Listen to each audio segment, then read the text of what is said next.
I'm talking about the proselytizers. These aren't the angry critics, folks. These are the missionaries. The ones who truly believe that your decades of critical thinking and painful deconstruction can be instantly reversed by dropping a King James Bible quote and a smiley face emoji in your DMs.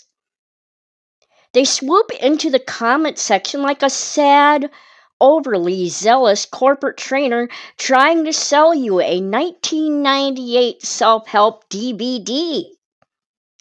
They look at me, an ex-Christian and atheist, who has analyzed the historical, ethical, and scientific frameworks of their belief system from every possible angle, and they genuinely think, my problem is that I just haven't heard the right sales pitch yet.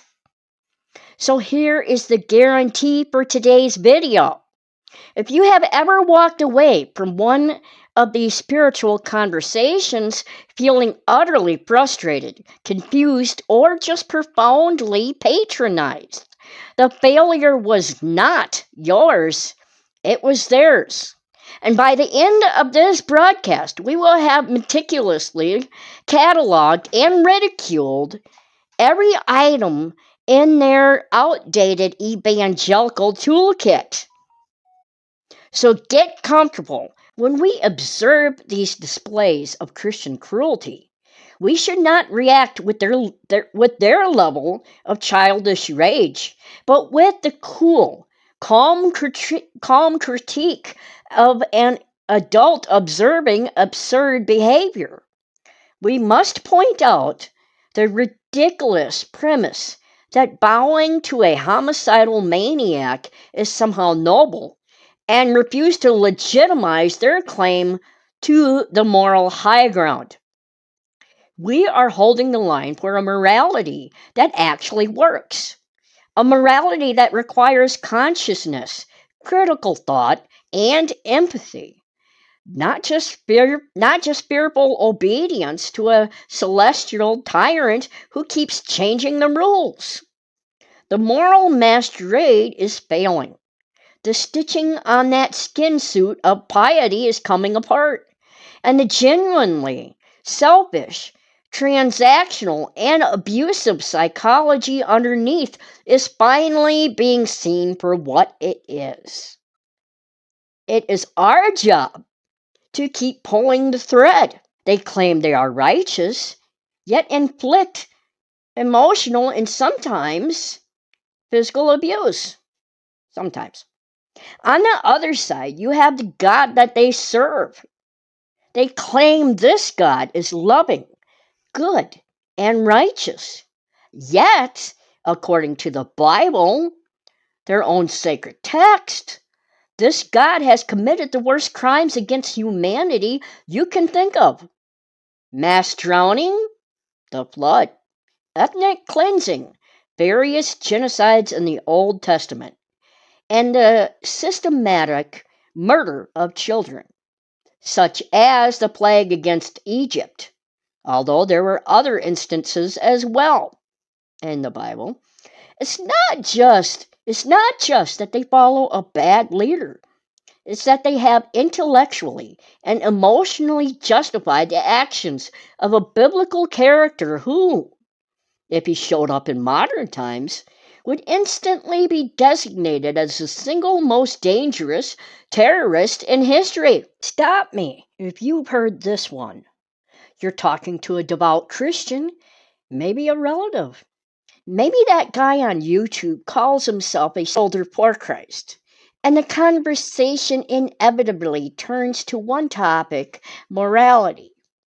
They look you dead in the eye, usually with the pitying gaze of someone watching a puppy walk into traffic, and they ask the classic, deeply flawed question. If you don't believe in God, what is stopping you from raping, murdering, and becoming a general menace to society? If there's no hell, what's your reason not to be a monster? And I always think, wow, Thanks for admitting that the only thing standing between you and a straight-up killing spree is the cosmic equivalent of a security guard who isn't even real. They immediately hurl their own worst behaviors and deepest fears back at us. They claim we are the immoral ones. We are the lost, the hateful, the ones who want to destroy society. This is the moral masquerade in full swing. They are terrified that if they stop fearing God, they will become the monsters they inherently know they are capable of being. So they project that monstrousness onto the people who don't need the threat of hell to behave responsibly. They are the ones driving 90 miles an hour down the highway, swerving between lanes and constantly honking at the people walking on the sidewalk, all while yelling, "You people are the real danger to traffic." It's a magnificent display of self-deception and moral acrobatics. You are being invited to question everything. You are being called to move out of a counterfeit calm and into something infinitely more authentic, more challenging, and ultimately more rewarding. I promise you, when you step off the cliff of comfortable delusion and land firmly on the concrete of reality, you will find a peace you never knew existed. The core mechanism of Christian false peace is the transfer of responsibility. It says, you are fundamentally broken, but don't worry, an external entity, completely outside your control, will fix it. This is the ultimate psychological shortcut. It actively discourages the development of self-acceptance, self-esteem, self-reflection, and self-awareness. The very tools required for actual lasting peace. Why reflect deeply on your flaws when you can simply pray for forgiveness and have them magically covered by the blood of Christ? Why dig into the psychological roots of your anxiety when you can just declare, "I cast my burdens upon the Lord"? This is the celestial vending machine approach to life. You put in the coin of faith, press the button of prayer, and expect the perfectly packaged solution to drop out. False peace is the easiest thing in the world to manufacture. It requires zero courage and maximum denial. You simply sign a spiritual subcontract. Dear God, you take all my pain, fear, and responsibility, and in return, I will pretend everything is fine. This piece is a cosmetic fix, a spiritual band-aid applied to a compound fracture. It makes you lazy. It allows you to feel that you have solved the core existential questions without ever having done the heavy lifting of intellectual honesty, self-acceptance, or critical investigation. True peace comes from within yourself, and it starts with self-acceptance. Christianity teaches you that you are fundamentally sinful, that your natural state is one of depravity, and that you require radical intervention to be acceptable. This is the ultimate self-esteem killer. Atheistic peace is the opposite. You are enough right now. You are a complex, flawed, amazing biological accident. You accept yourself for who you are, failures and all. And here's the key difference. If you don't like who you are, you don't pray to a deity to fix you. You don't wait for grace to transform you. You use critical thinking, reasoning, and self-reflection to identify the behavioral patterns you want to change. And then you take actionable steps in a positive direction. So many Christians, whether Protestant, Catholic, or one of those vaguely defined non-denominational groups that seem to spring up everywhere like spiritual weeds, have this delusional idea that atheists are immoral, hateful, illogical, and just generally miserable human beings who secretly want to believe but are too stubborn. Let me be perfectly clear. Atheists simply have a lack of belief in any supernatural being. That's it. It is a cognitive position. It is not an emotion. It is not a motivation. And it certainly does not define your character. A realist is a person who accepts a situation as it is and is prepared to deal with it accordingly. When it comes to the supernatural, being a realist means accepting reality over ancient myths. It means accepting what is, what can be demonstrated, what is supported by evidence, and what is true. Not what feels comforting, convenient, or what was shouted at you in Sunday school. If atheism is a lack of belief, anti-theism is an active opposition to religion, that of theism. An anti-theist is fundamentally against all religion and the belief in gods because we feel, rightly so, that religion is detrimental to society. We aren't just sitting quietly in the corner minding our own business. We are standing up and pointing out that religion is damaging. It harms people. It harms children. It stifles scientific progress. It fuels political tribalism. And it actively promotes ignorance and intolerance globally. The world would demonstrably and objectively be a better, safer, and more rational place if there were no religion in it. And let's not forget the incredible human superpower, empathy. Yes, that squishy feeling of understanding and responding to others' well-being. Turns out we're hardwired for it. We have these things called mirroring neurons in our brains. They're like little empathetic Wi-Fi receivers. When you see someone stub their toe, those neurons fire, and you feel a twinge of their pain. This isn't divine magic. It's basic biology. Our social nature inherently drives us towards understanding and responding to others' well-being, even beyond immediate kin. It's why we cringe at injustice, why we feel a pang of sadness at another's suffering, and why most of us instinctively want to help.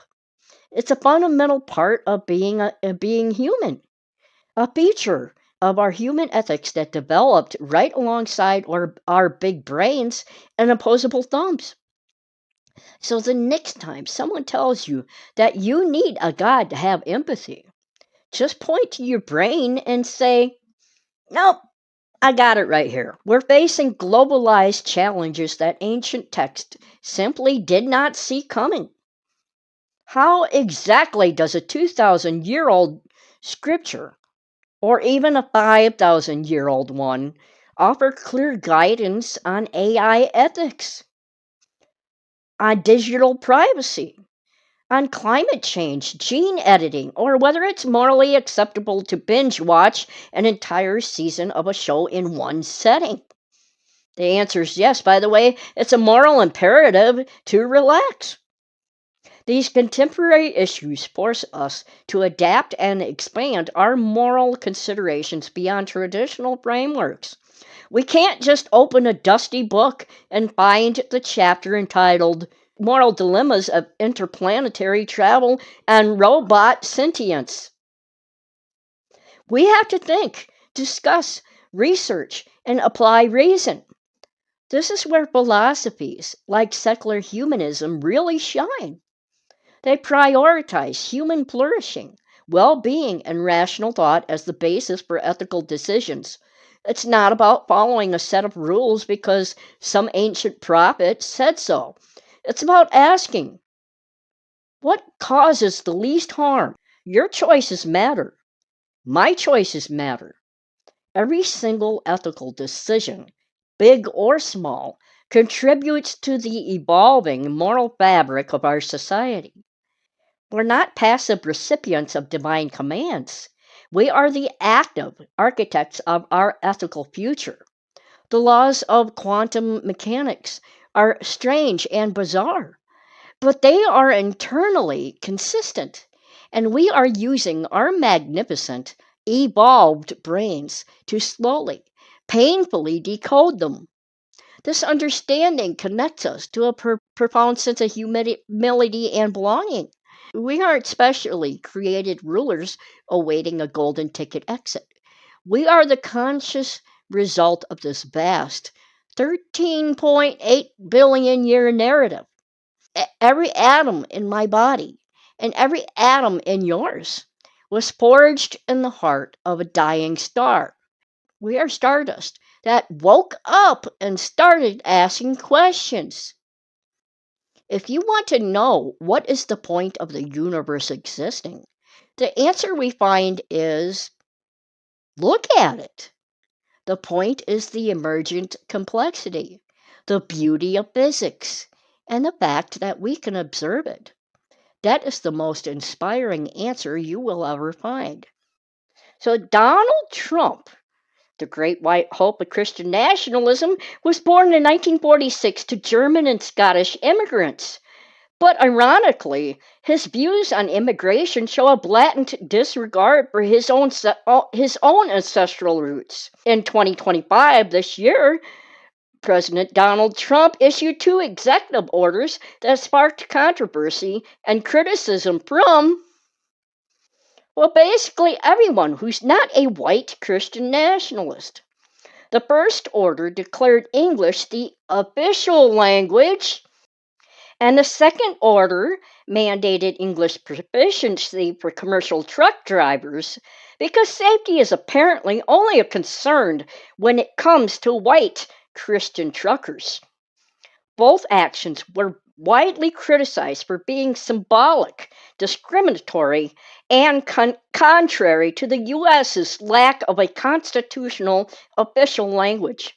But hey, when you're a Christian nationalist, facts are just suggestions, and the Constitution is just a guideline. The Catholic Church's doctrine of discovery, articulated in a series of 15th century papal bulls, declared that lands inhabited by non Christians were legally empty and could be claimed, conquered, and forcibly converted by Christian powers. Although the doctrine was intended to legitimize European expansion, it became the theological foundation for centuries of colonization, slavery, and violence against indigenous peoples. Pope Francis formally repudiated the doctrine in 2023, but its legacy persists in Western legal systems, notably in the U.S. jurisprudence concerning Native American rights, and continues to shape patterns of land dispossession, economic inequality, and cultural erasure. It's like the ultimate original sin. So, I've been getting these comments on my atheist podcast saying I'm on Satan's payroll. Now, as an atheist, I have to ask, if God doesn't exist, then Satan can't exist either. I mean, according to Christian mythology, God created Satan, aka Lucifer, and then kicked him out of heaven for being a bad boy. But if there's no God, then there's no Satan. It's like saying I'm working for a company that doesn't exist. It's absurd. So let's imagine a scenario where Satan is the manager of a company called Satan's Deceivables. God is the owner of the company, and Satan is just carrying out God's orders. But here's the thing. If God doesn't exist, then the company doesn't exist either. It's like a big game of cosmic make-believe. And if I'm not working for a company that doesn't exist, then how can I be on Satan's payroll? Think of it like this. Imagine you're applying for a job at a company. You need to fill out an application, have an interview, and then get hired. But what if the company doesn't exist?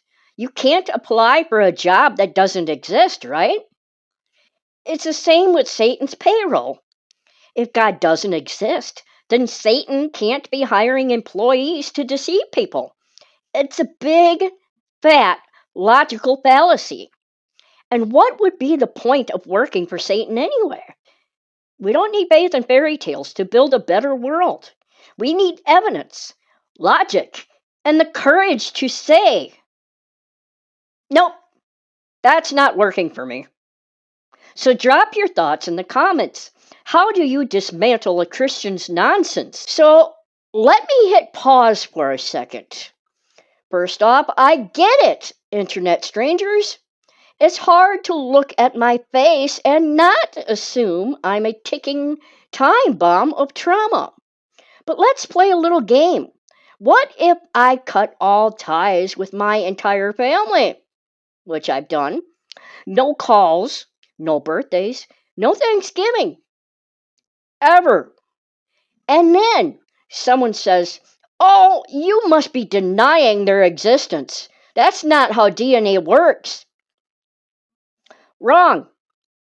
My DNA is a love letter from my bloodline. Birth certificates, death certificates, DNA tests, driver's licenses, high school diplomas. That's not a conspiracy, Karen. That's evidence. And if I'm no contact with my family, does that mean I just deny their existence? No. It means I'm choosing to walk away from a narcissistic family tree where I was the scapegoat. Same goes for God. If he existed, I'd say he's pretty bad at staying in touch. No letters, no DMs, no, "Hey, I'm real and here to give you free hugs." But the Christian response? Well, we weren't there, so how do you know? Oh, sweetie. By that logic, we can't know dinosaurs existed because no one alive today personally high-fived a T-Rex. Then they hit you with this gem. But science claims to know everything. No, science is literally a process for discovering what we don't know. You know who claims to know everything? People who think the 2,000-year-old book written by anonymous goat herders is an infallible cosmic instruction manual. Science doesn't pretend to know. Christians, on the other hand, they're handing out certainties like free Chick-fil-A coupons on Judgment Day. And get this, if we applied their logic consistently, I could argue that my dog is the creator of the universe because she's been in my living room longer than string theory. Where did the universe come from? I don't know, but there's dog hair everywhere, so... They think they found a cosmic loophole by saying God is uncreated. But according to their own logic, if nothing can come from nothing, then God had to come from something. Unless, of course, you're willing to admit your logic is garbage, which, let's be honest, would be the first honest confession since I accept Jesus as my personal savior. They treat science like it's some arrogant know-it-all, when in reality, science is the only one in the room saying, "Hey, maybe we don't know everything yet, but let's keep digging." Christians will say Jesus rode in on a donkey and expect applause. Santa rides with flying reindeer and still gets called fictional. Have you ever watched someone argue so hard they accidentally disprove their own point and their deity all at the same time? It's like watching a toddler insist that Santa's sleigh runs on unicorn farts while you're holding the car keys. Spoiler, God loses. So let's dive right into it. Our favorite Christian mic drop moment. Something can't come from nothing, therefore God. Ah, yes. Case closed. No need for science, physics, cosmology, or even common sense. Just toss God into the void like duct tape over a leaking dam and call it divine engineering.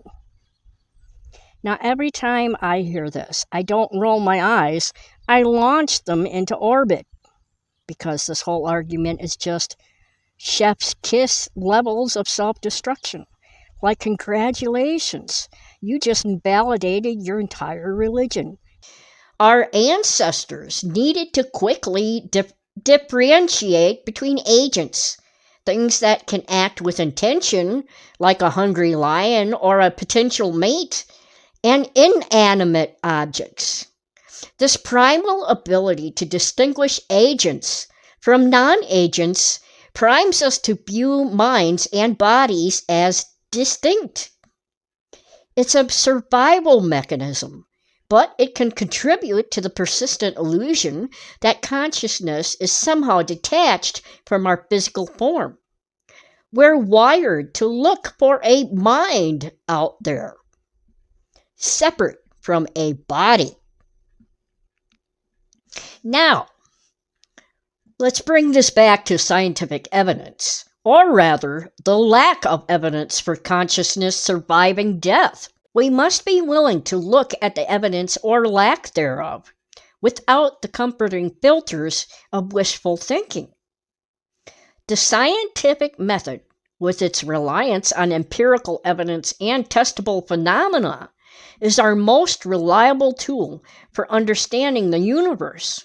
And when we apply this tool to the question of consciousness, the evidence points overwhelmingly to its biological basis. Our consciousness is a magnificent, emergent property of a complex biological organ, our brain.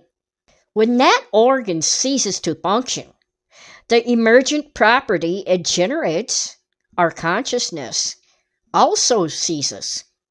There is no scientific basis, no verifiable evidence to suggest otherwise. The universe doesn't require a supernatural explanation. The awe-inspiring complexity of life and consciousness can be understood through natural processes. If consciousness is a product of the biological brain, then it logically follows that when that biological brain ceases to function, consciousness, as we know it, must also cease. I mean, think about it. We see powerful evidence of this brain-body connection every single day. Damage to the brain through injury, stroke, or disease doesn't just cause physical impairment. It profoundly alters personality, memories, cognitive abilities, and the very essence of who we are. Even though we don't believe in damnation or even eternity in that sense. It's like someone bursting into your house screaming about a burning building when you're just making toast. "I'm saving you," they cry, as you stare blankly at your perfectly untoasted bread. They generally believe they're rescuing us from a faith worse than, well, whatever they imagine atheists do on Sundays. Probably just sleep in and enjoy a quiet brunch. The humor here lies in sheer futility. You can't save someone who doesn't believe they're drowning, especially when there's no water.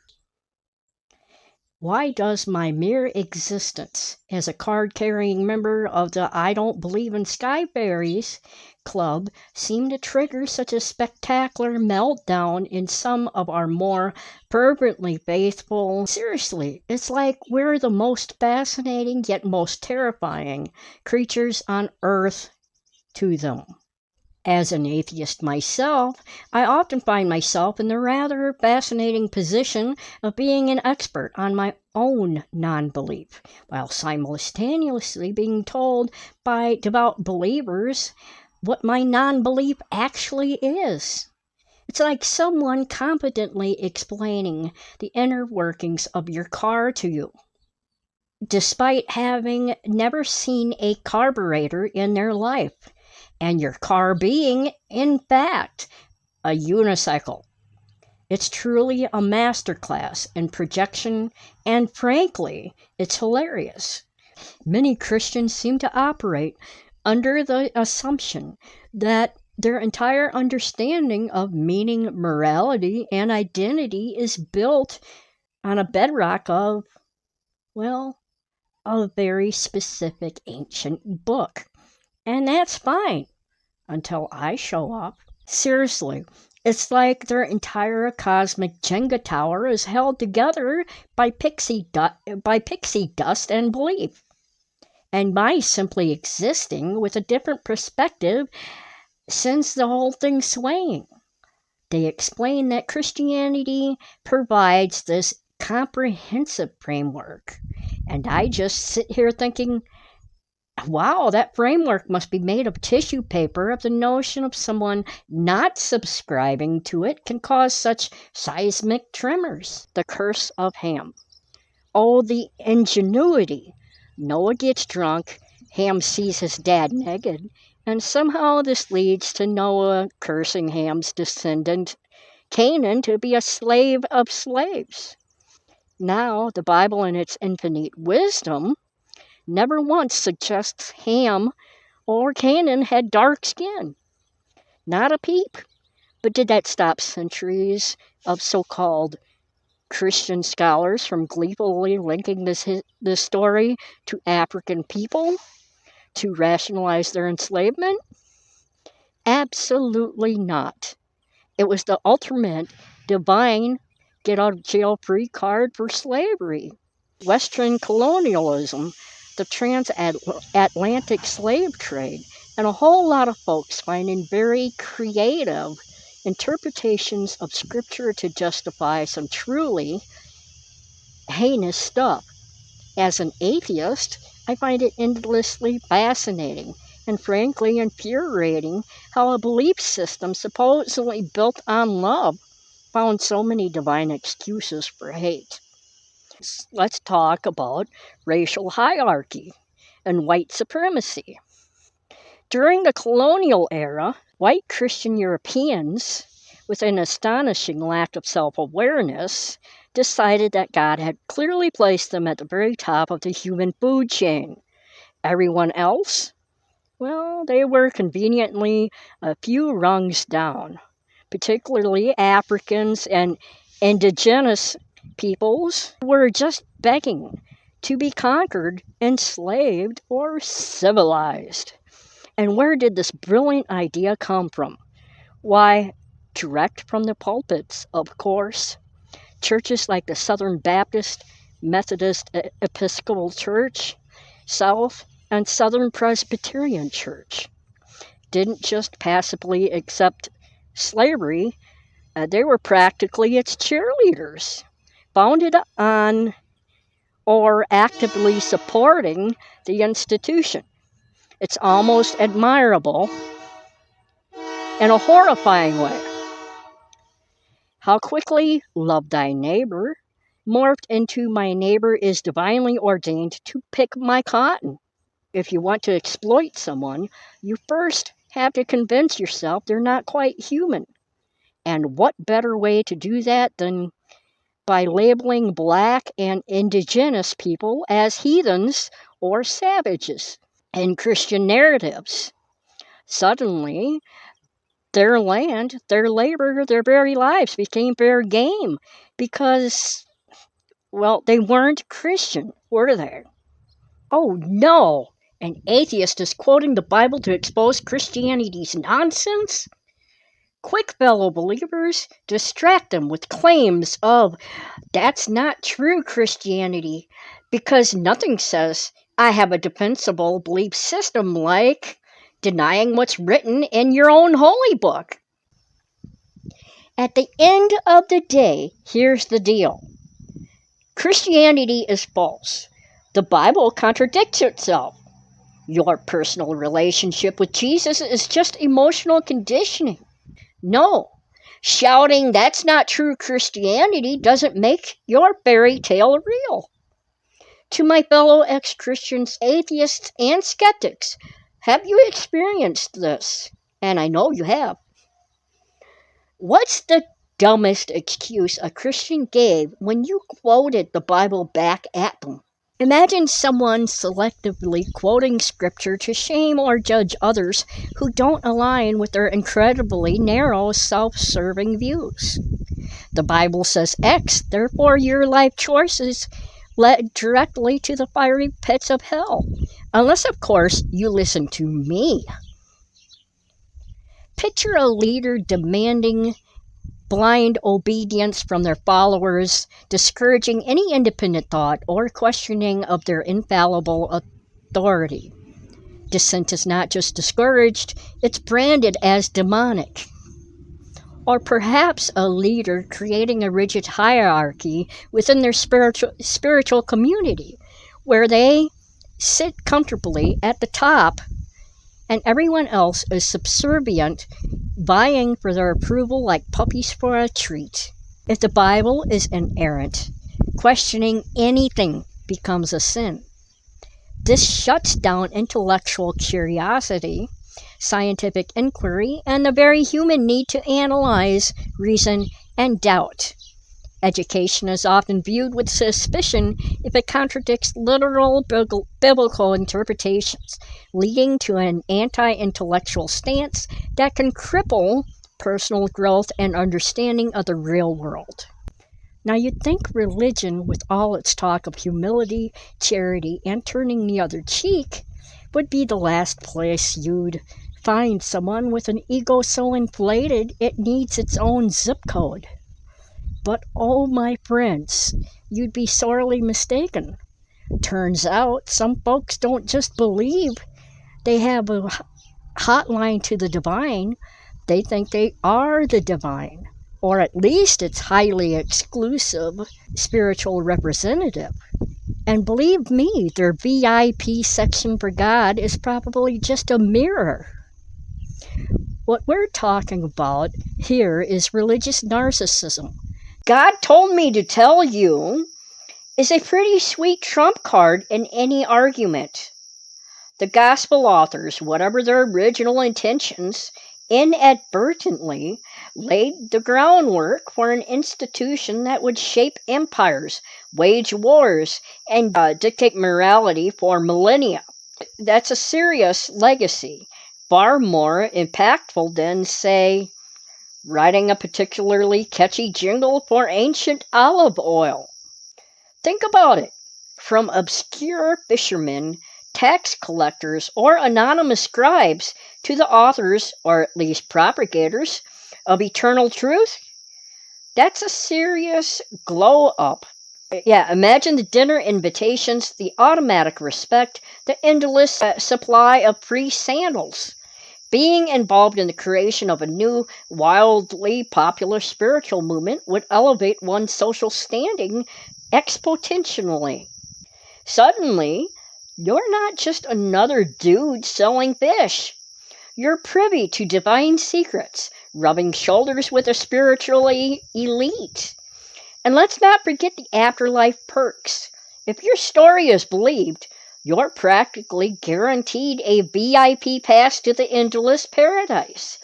It's the ultimate form of self-promotion. It's about deeply human ambition and the primal urge for power, security, and meaning. So let's be brutally honest. Founding a religion, or even just being a key storyteller within one, gives you unparalleled power. You get to write the rules. You get to interpret the divine will. You become the gatekeepers to salvation, the exclusive tour guides to the afterlife. Who needs a petty temporal kingdom when you can control people's eternal souls? Imagine the authority, the unquestioning obedience, The journey out of dogma is tough, but the rewards, freedom, authenticity, sanity, and a deeper, more genuine connection to the human experience are absolutely priceless. This is your life. You can truly connect with people from all walks of life, regardless of their beliefs. You understand that kindness, compassion, justice, and human flourishing are universal values, not exclusive to any one faith. You care about people because they are people, not because they might convert or because a celestial rule book tells you to. Our empathy expands from a tribal affinity to a global kinship. Leaving Christianity or any high-controlled religion is not a loss of faith. It's often a profound act of self-trust and finding faith in humanity, in reason, and in your own capacity for goodness. If someone told you they had to sacrifice their kid to save a neighbor from a parking ticket, you'd call Child Protective Services, not sing hymns about their benevolence. And the thought policing. Oh, the glorious thought policing. Not only do you have to believe the impossible, but you can't even think about not believing it. Doubt? That's the devil whispering in your ear. Critical thinking? Heresy. The Bible? The ultimate choose-your-own-adventure book, where every choice leads to the same predetermined conclusion, is the final word on everything from geology to astrophysics. Never mind that it contradicts itself more often than a politician on a campaign trail. You just gotta have faith, baby. And if you don't, well, you're obviously prideful, stubborn, and destined for that aforementioned lake of fire. Have you ever felt like you're living in a cosmic escape room? Only the puzzle pieces keep changing. The rules are arbitrary, and the grand prize for solving it is more puzzles? Or perhaps eternal damnation if you guess wrong. If that sounds vaguely familiar, especially if it brings to mind Sunday mornings, then, my friend, you might be trapped in the most elaborate, guilt-tripping, and frankly hilarious psychological experiment ever devised: Christianity. For centuries, and let's be honest, millennia, the Christian church has been perfecting the art of spiritual puppetry. Love your neighbor as yourself, they proclaim, while simultaneously crafting an elaborate celestial spreadsheet detailing who's in and who's out, based on whether you recite the magic words and believe the impossible things. It's like a divine game of Simon Says, where Simon is invisible. His commands are contradictory, and if you don't say what Simon says, you get to spend eternity in a lake of fire. The only thing keeping you from becoming a homicidal maniac or a serial rapist is the fear of your God. Then I am profoundly glad you are Christian. Because you, my friends, are indeed the problem. That's a truly terrifying admission if you think about it. We live by the laws within our society, laws that are established by humans for the betterment of human coexistence. Our morality doesn't come from a divine commandment within a millennia ago. It comes from our shared human experience. It comes from knowing that if someone killed one of our friends or raped us, then that would be bad, profoundly bad, because we would feel violated, heartbroken, and deeply harmed. By simple, rational extension, we should not do those things to others. Many Christians who look down upon those outside of their belief system. They consider themselves superior because they have Jesus, who supposedly saved them from themselves. But again, We don't need saved from ourselves. We need saved from Christianity. I truly believe that Christianity must become extinct if we are to survive as a human race. When that question of, who do you pray to, was lobbed my way, my answer was simple, direct, and from the heart. I don't need to pray to something that isn't there.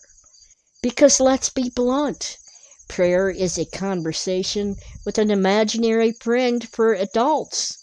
It's an act of supplication to a non-existent entity, a desperate plea for intervention in a world that operates on natural laws.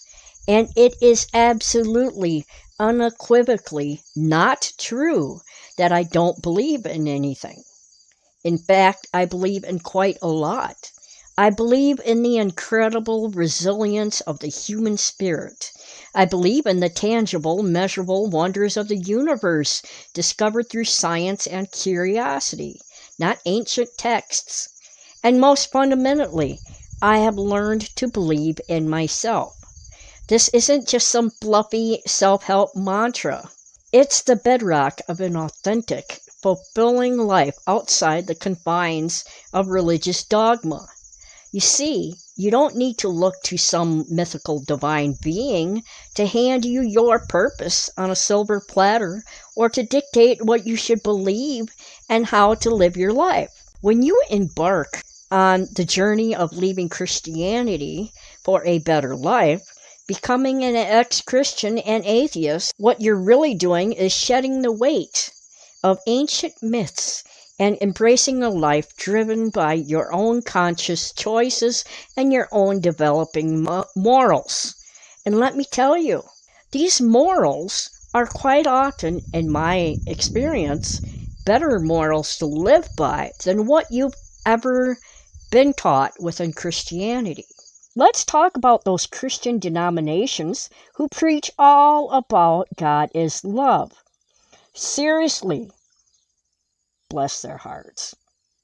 They either haven't read their Bibles thoroughly enough, or they've just skipped over the really, really bad parts, where God, in an act of pure, unadulterated love, drowned most of humanity, including babies and puppies. Oh, but God is love and loves everyone, even though he would see you stoned for being a homosexual or see you kill your kid for cursing you out. What a guy. Talk about a dysfunctional relationship. I love you. Now go murder your disrespectful child.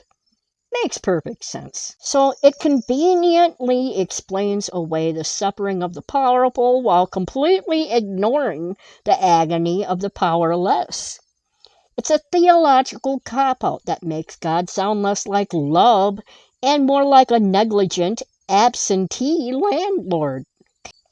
If there is no God, then there is no such thing as sin. Slowly, let it marinate in your brain. If there's no divine being issuing commands, then there's no one to disobey. It's like saying I've committed a fashion faux pas by not wearing a purple polka-dotted turban to a meeting that doesn't exist. There's no rule. There's no meeting. Therefore, there's no faux pas. My fashion choices remain impeccable. Now, does this mean atheists are raging psychopaths running around doing whatever the heck they want? Of course not. We're not chaotic evil just because we don't believe in a sky daddy. We absolutely recognize there can be such things as good and bad, and guess what? We evaluate actions based on, I don't know, things like societal well-being, personal growth, empathy, philosophical principles, not hurting other people, and, not being a total jerk. We call those ethics or morality. They exist independently of a divine decree. Weird, right? You just want to sin. You just want to sin? Me? Little old me? Here to spill the beans on divine non-existence, just craving a good old-fashioned sin? Honestly, every time I hear it, I have to fight the urge to burst into maniacal laughter because the sheer unadulterated ignorance of that statement is a comedy goldmine. It's like accusing a fish of wanting to climb a tree. The fundamental premise is so utterly flawed, it makes my brain do a little happy dance of logical superiority. And the abundance of light elements describes a universe that came into existence billions of years ago. Apologists often misuse the Big Bang as proof of a creator. God snapped his fingers. But the theory itself deals with the expansion of the universe from an extremely hot, dense state, not its ultimate origin in a theological sense. Furthermore, the age of the universe, around 13.8 billion years, and the Earth, around 4.5 billion years, directly contradicts the young Earth creationist timeline preferred by many biblical literalists who calculate Earth's age in the thousands of years. They resort to absurd claims about light speed changing or the appearance of age rather than accepting the robust scientific evidence. Geology, as mentioned, utterly dismantles the global flood. Physics shows us a universe governed by consistent, predictable laws. Laws that make miracles, defined as a suspension or violation of these laws, fundamentally problematic.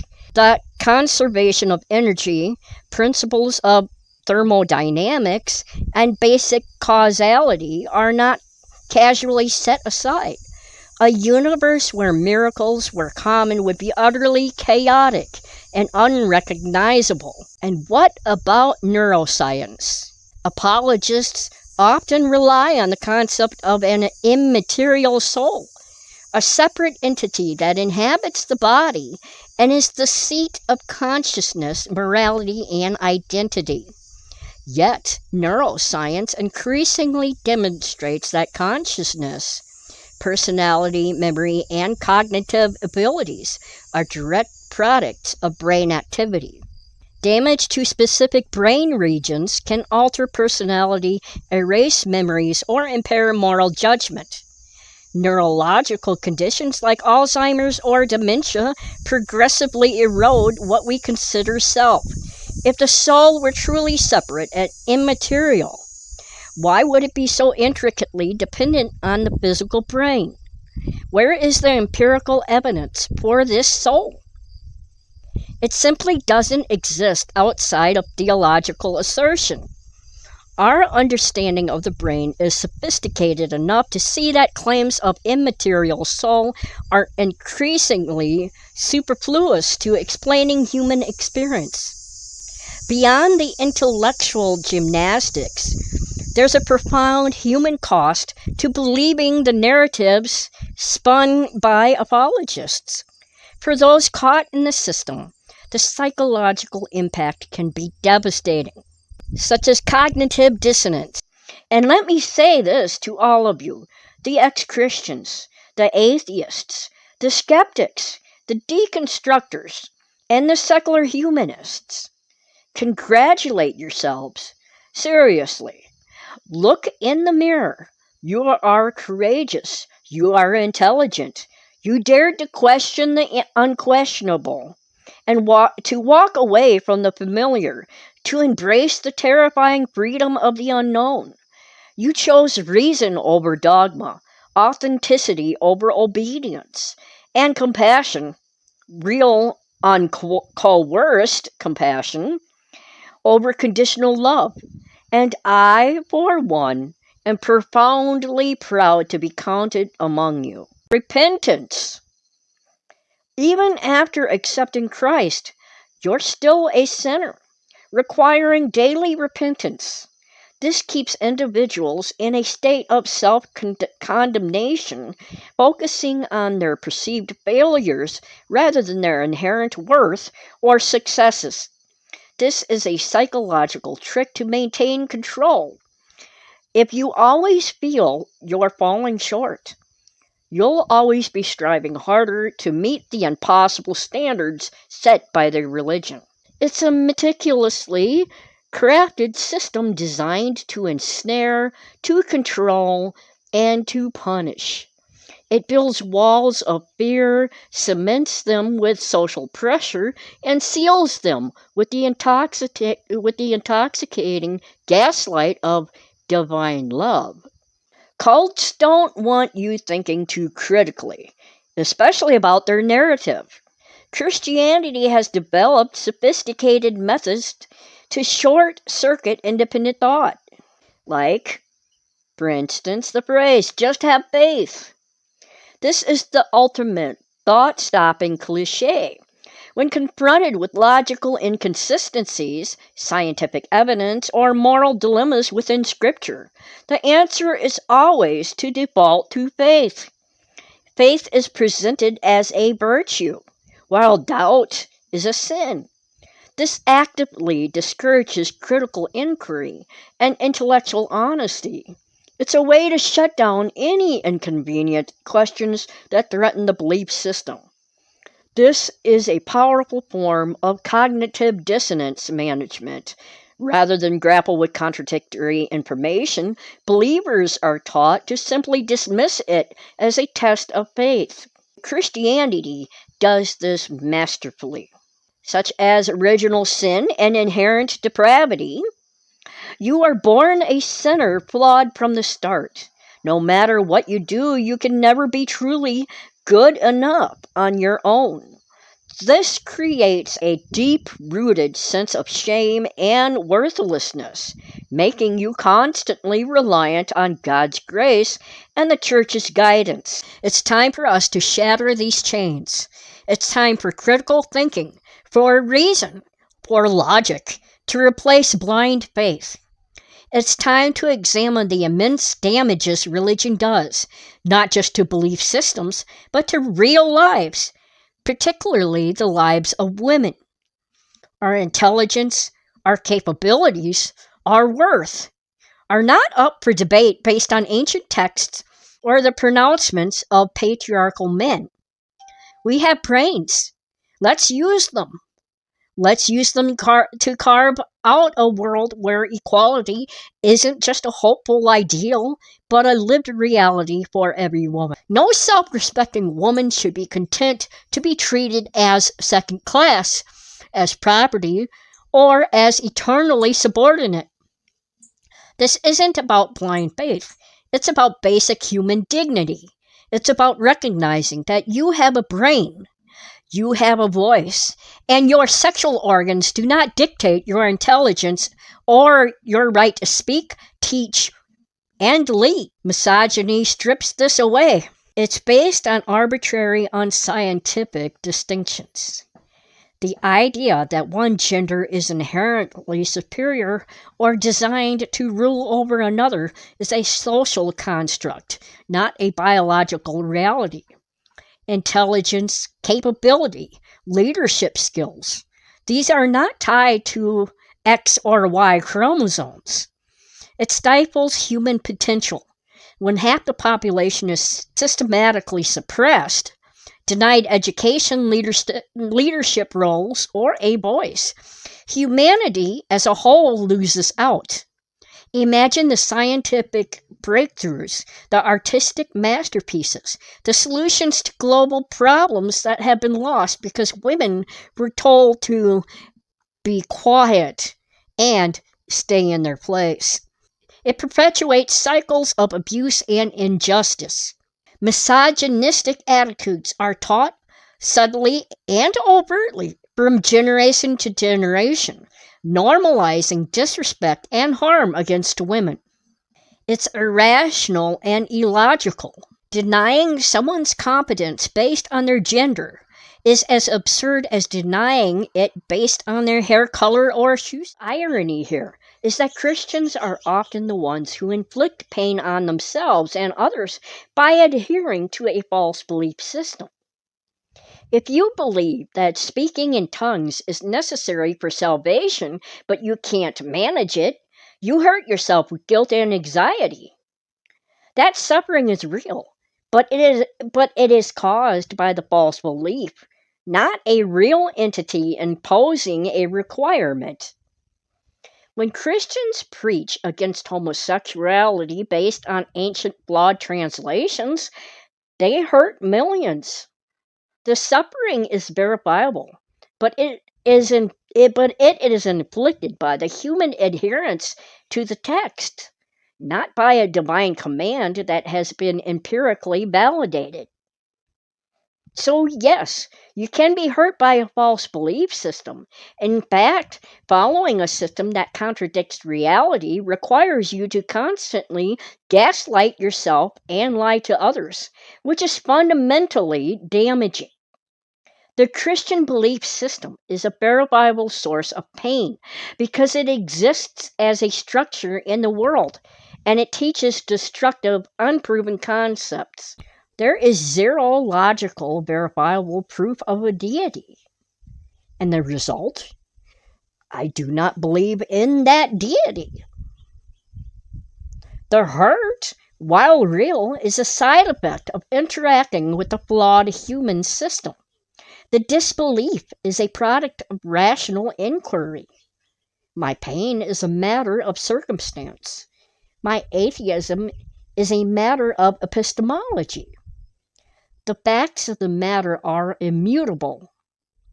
There is no proof of the Christian God's existence. He is indistinguishable from all other man-made deities throughout history, such as Zeus, Ra, or the aforementioned flying spaghetti monster. My emotional history does not make the non-existence of God any less true. And that is the glorious, logical hill we stand on. We weren't driven away by pain. We were led out by the light of evidence. The child, dependent on their parents for survival, for love, for everything, has no choice but to internalize these beliefs. They don't choose to believe in Jesus. They are taught to believe in Jesus because their parents believe, and their parents are their world. This reliance, this total vulnerability, is precisely what makes indoctrination so effective and so insidious.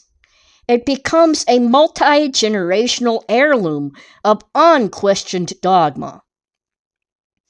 And the psychological fallout?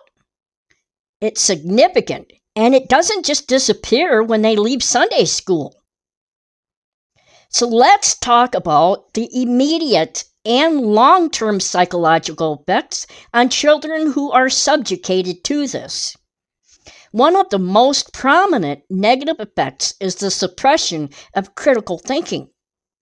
As I've mentioned, questioning is often met with fear, guilt, or punishment, and sometimes all of the above. Their unique self, their nascent curiosity, their very capacity for independent thought. It's all subtly, or not so subtly, sidelined in favor of a prepackaged worldview. I mean, think about it. From the moment a child can grasp a sentence, they are bombarded with a narrative.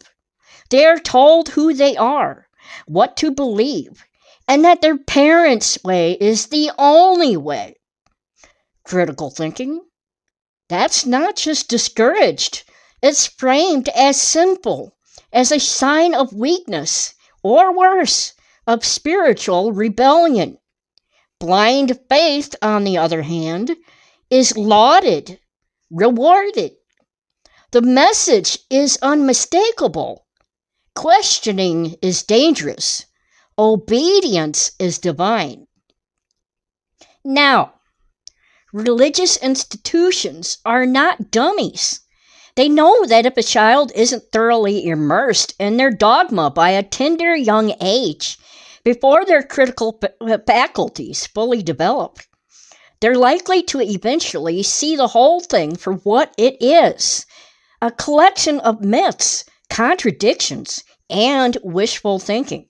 I know some of our dear, sweet, perpetually offended Christian commenters are already sharpening their keyboards, ready to flood the comments with pearls of wisdom like, "You're going to hell," or "The Bible says," or my personal favorite, the gaslighting classic, "You're just confused and hurt." To you I say, bless your hearts. Seriously. But while you're busy conjuring up your next sermon in the comment section, the rest of us are going to have an honest, evidence-based conversation about the real-world consequences of forcing a particular belief system down innocent throats. So let's be clear from the outset. When parents, with the best intentions or otherwise, raise their children within a religion from birth, it's called religious indoctrination, otherwise also known as childhood indoctrination. Some may frame it as a sacred duty, a priceless gift passed down through generations. Others, myself included, see it as a deeply problematic, even coercive, form of parental socialization. It's crucial to remember that the sheer number of Christians worldwide says nothing about the truth of their beliefs.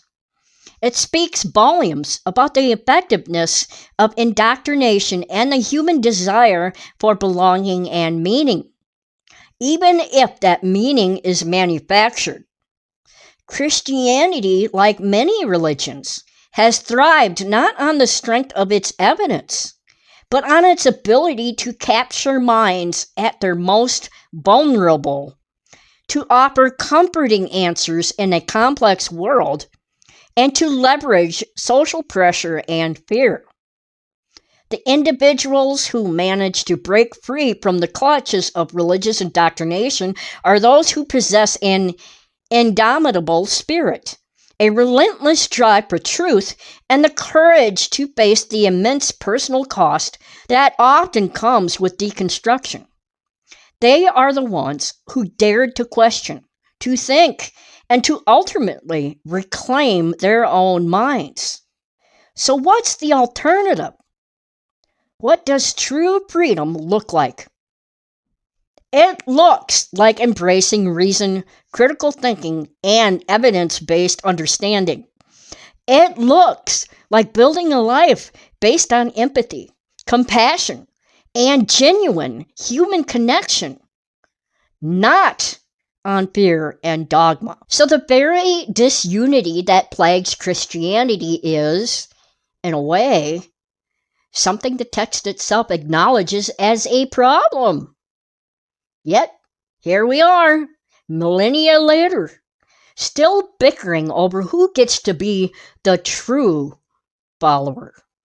My audience, you incredible people who are questioning, deconstructing, and generally refusing to be intellectually spoon-fed, you'll understand this. You've probably experienced this firsthand. You've seen the logical leaps, the appeals to emotion over evidence, the outright contradictions that are explained away with the magical, invisible hand of the Holy Spirit. So I have to ask you, what do you think about this phenomenon?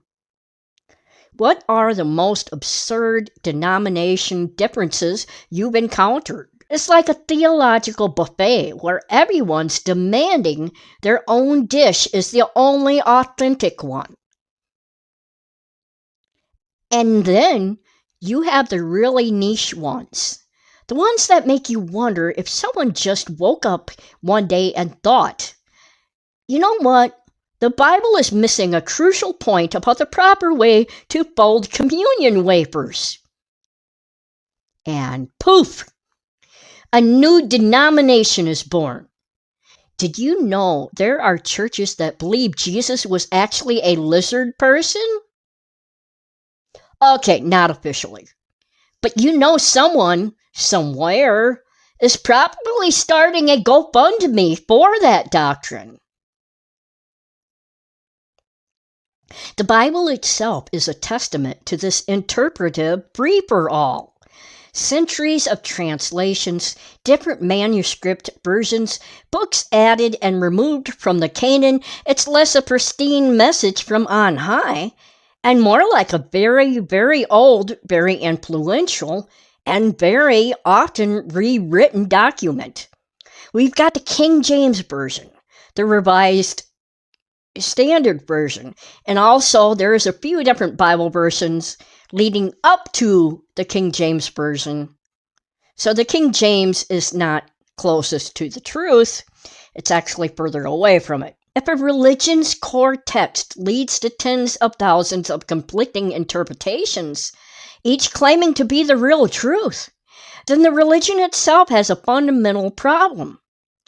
It's like a recipe that's so poorly written, it results in a million different dishes, none of which are consistently edible. And for those of you in the YouTube comment section, the ones who are going to swoop in like theological knights in shining armor to defend your particular brand of truth, let me just say this. Your proselytizing, your gaslighting, your projections, they're not going to convince us. They are, in fact, more evidence of the problem. You're so invested in your interpretation being the interpretation that you can't even engage with the possibility that you might be wrong. And that, my friends, is the epitome of intellectual surrender. The Bible itself warns against division. In 1 Corinthians chapter 1, verses 10 through 13, is practically a cry for help from the early church, begging people to stop forming cliches around Paul, Apollos, and Cephas. You can acknowledge that someone today claiming God told them to harm their child is dangerously delusional, but Abraham was just passing a test. You can agree that hearing voices from a burning bush is a sign of psychosis, but Moses was just communing with the divine. You can send someone claiming to be the Son of God, hearing celestial voices, and whose own family thought he was out of his mind, to a psychiatric ward. But Jesus was just performing miracles. Jesus had unusual behaviors, such as driving out demons, which we now understand as various physical and mental illnesses, wandering in the desert for 40 days, speaking in parables that often confused even his closest followers. While some can be explained allegorically, others, when viewed clinically, seem, unusual.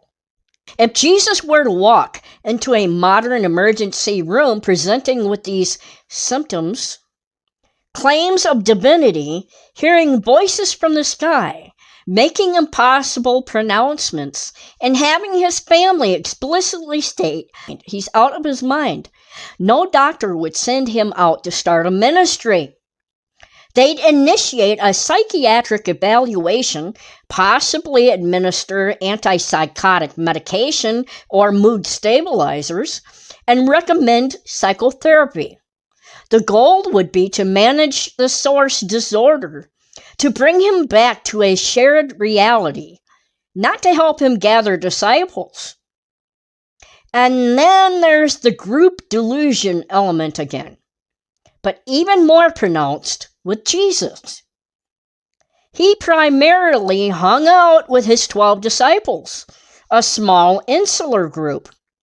They traveled together, shared intense experiences, and were constantly exposed to his charismatic personality and unwavering conviction. And remember Jesus' baptism? A voice from heaven says, "You are my beloved Son. With you I am well pleased," as it says in Mark chapter 1, verse 11. The Transfiguration? Another voice from a cloud says, "This is my Son, whom I love. Listen to him." In Mark chapter 9, verse 7. Now a believer says, "Aha! God's speaking." A skeptic says, "Aha! Auditory hallucinations." The problem is, as an objective observer, we have no way to verify the former, but we have a well-documented medical explanation for the latter. So this is perhaps the most damning pieces of textual evidence. In Mark chapter 3, verse 21, it says, "When his family heard about this, they went to take charge of him, for they said, 'He is out of his mind.'"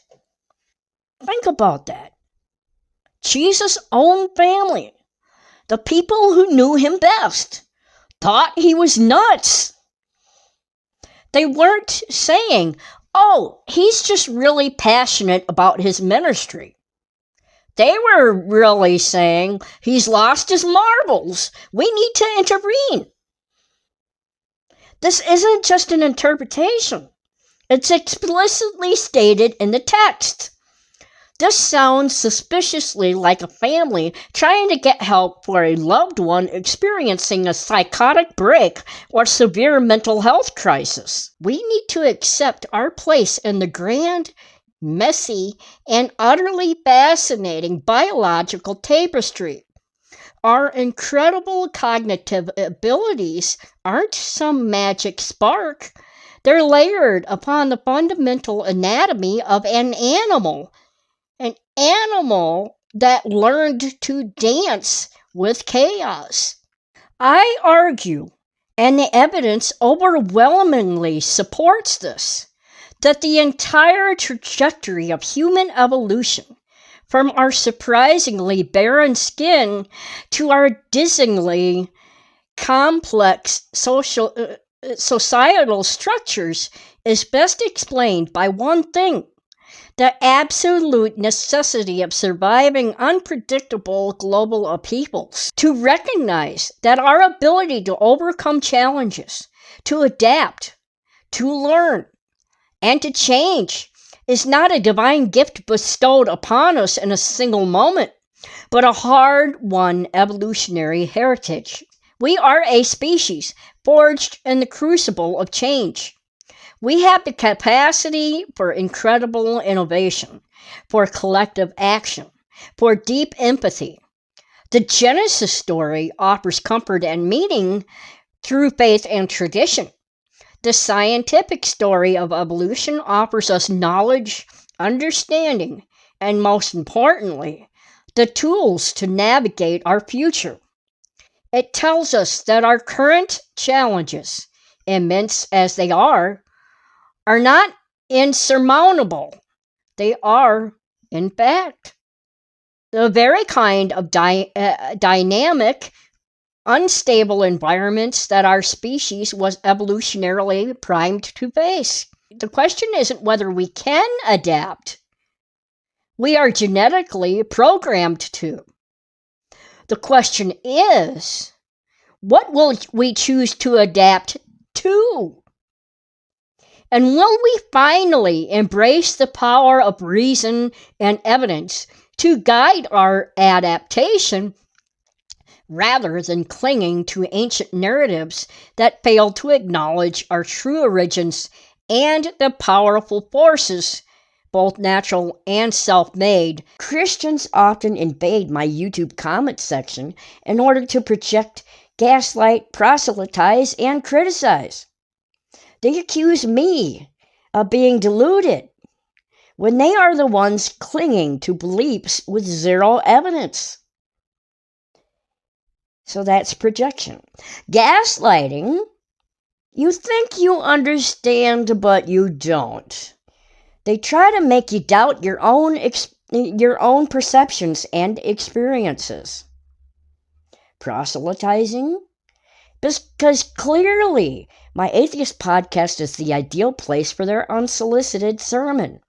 It's like setting up a vegan stand at a butcher's convention, bold but ultimately not going to sell many lentils. Criticizing, they're just so good at it. This is often done when I've said something that contradicts their Christian belief system.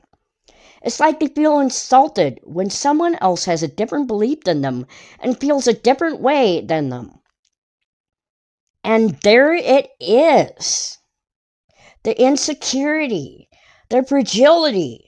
They interpret a reasoned challenge to their belief system as a personal attack on them. The more frantic your attacks, the more obvious it becomes that something I said struck a nerve, that a comfortable belief was rattled. And, frankly, that just tells me I'm doing something right. And the more you project, gaslight, proselytize, and criticize in the YouTube comment section, the more I know I'm onto something, and it makes me want to get my message out to people even more. It's fuel, my friends. It's rocket fuel for my atheist podcast. Christians light a fire under my ass when they do this, and it just backfires on them as to what they are trying to do to me. I probably know more about Christian theology than they've ever bothered to learn. You can't tell me I don't understand the rules of a game I not only played, but mastered, analyzed, and then decided to walk away from because the rules were, frankly, nonsensical. It's like trying to explain chess to Garry Kasparov. Only Kasparov is already a master and you're just moving your pawn around randomly. So, what are these magnificent creatures of the comments section actually doing? Well, my friends, it's a veritable bingo card of psychological defense mechanisms. Why do you look at the speck of sawdust in your brother's eye and pay no attention to the plank in your own eye? How can you say to your brother, "Let me take the speck out of your eye," when all the time there is a plank in your own eye? I mean, and that's the end of the verse. So, imagine this visually. You're standing there trying to give someone constructive criticism. Maybe they used a bad word, or they chose to drink alcohol, or they started listening to an atheist podcast. And while you're pointing at their minor flaw, the speck, you have a 2x4 sticking straight out of your head, obstructing your entire field of vision. This isn't just moral inconsistency, it's a profound, comedic, psychological blindness. The plank represents a substantial, often unacknowledged moral failing. Judge not, that ye be not judged. This isn't a spiritual, do not enter sign. It's the ultimate ethical mirror. Here's the hilarious irony. For a lot of people still entrenched in institutional Christianity, this verse has been interpreted as a simple plea for tolerance, which is immediately discarded the second an atheist or an ex-Christian dares to challenge their dogma. The typical judgmental Christian is essentially holding up a massive sign that says, judge not, while actively driving a moral U-Haul truck through the ethical laws they claim to uphold. They condemn the atheist for being angry. When their condemnation springs from their own unacknowledged anger at being lied to for years. They accuse that Christian of being immoral, when their judgment is fueled by the secret jealousy that the ex-Christian is living a life free from crippling guilt. Therefore, judging not is not about moral anesthesia. It is about profound humility. Righteous discernment involves ethically assessing actions or ideas. For instance, like assessing whether a QAnon is a healthy belief system, while simultaneously refraining from the prideful, ultimate condemnation of the individual, a role that, within the framework, should be reserved for a higher power. The moment judgment is fueled by self-righteousness rather than a genuine desire for understanding or restoration, it inevitably devolves into the very hypocrisy it denounces. Next on the list of tactics is projecting. Oh, this is a classic. They accuse us of being angry, hateful, bitter, hurt, or lost. Meanwhile, they are the ones spewing thinly veiled condemnations and warnings of hellfire. It's a textbook psychological defense mechanism. They can't deal with their own doubts or discomfort with our lack of belief, so they externalize it onto us. For instance, they will say, "You're just angry at God." They type while their caps lock key screams their own barely contained rage. No, darling, we're just pointing out that your holy book has plot holes bigger than the Red Sea after it totally didn't part. And we're doing it with a smile. And the next tactic, which I often discuss, is gaslighting. This one is particularly insidious for ex-Christians. Christians will invalidate your entire lived experience by saying things like, "You never truly knew God," or "If you were a real Christian, you wouldn't question." It's an attempt to make you doubt your own memories, your own journey, your own emotional reality. They try to rewrite your past to fit their narrative, making you question if you were ever in the club. We were real Christians. That's why we're ex-Christians. We tried it. We tested it. And we found it wanting. My most recent videos pertaining to the tactics used by Christians, although I've done several videos on it, I'm listing my most two recent ones pertaining to the tactics used by Christians in the comment section and used by Christians everywhere and in everyday life were pertaining to judgmental Christians who project, gaslight, criticize, and proselytize. And just yesterday, in fact, we specifically dove into the sheer audacity and utter futility of Christian proselytizing in our comment sections. And before that, we had a grand old time dissecting the hypocrisy of judgmental Christians, especially when their beloved Jesus himself, in the Sermon on the Mount, literally told them not to judge. I mean, come on. You'd think they'd read their own texts once in a while, right? Apparently, it's just a suggestion, like, love thy neighbor, or don't covet your neighbor's ox. The sheer beautiful irony is that by coming here and acting like judgmental, proselytizing jerks, they often push people further away from religion, reinforcing every negative stereotype we already had. So in a twisted way, they're actually helping our cause. Thanks, guys. Keep up the terrible anti-evangelism. So here are a few of their tactics. First, we talk about proselytizing, which is, as we discussed yesterday, this is their bread and butter. They drop copy-pasted scriptures, often out of context, or simply ask, have you accepted Jesus Christ as your personal Lord and Savior?